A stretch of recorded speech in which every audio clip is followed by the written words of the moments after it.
কত নিল? 1,60,000। কোথায় যাবে? আজকে গরুর দাম কিরকম মনে হচ্ছে? ভালো নিল 42। পালার জন্য নিলেন?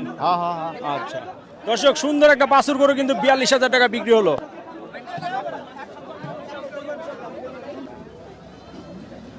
বড় ভাই কত নিল? 1,96,000 ভাই। 1,96,000। কোথায় যাবে? বাড্ডা যাবে। বাড্ডা। আজকে গরু কিনে কিরকম মনে হচ্ছে? জি ভালো। ভালো, গরুর দাম কম মোটামুটি। আচ্ছা ধন্যবাদ। সুন্দর একটা গরু কিন্তু বিক্রি হলো, দর্শক দেখতে পারতেছেন 1,96,000 টাকা। কত নিল বড় ভাই? 1,34,000। 1,34,000। জি জি। কিরকম কি মনে হলো আজকে বাজার? না আলহামদুলিল্লাহ কমই আছে। কোথায় যাবে? বাগনা কেরানীগঞ্জ। আচ্ছা কত নিল ভাই? 4 লাখ।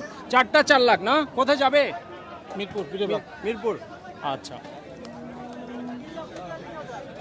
ভাইয়া কত নিল? 3,42,000। কোথায় যাবে? দোলাইপার। কিরকম মনে হলো মহিষের দাম? আলহামদুলিল্লাহ। কোরবানির জন্য নিলেন? আলহামদুলিল্লাহ। হ্যাঁ।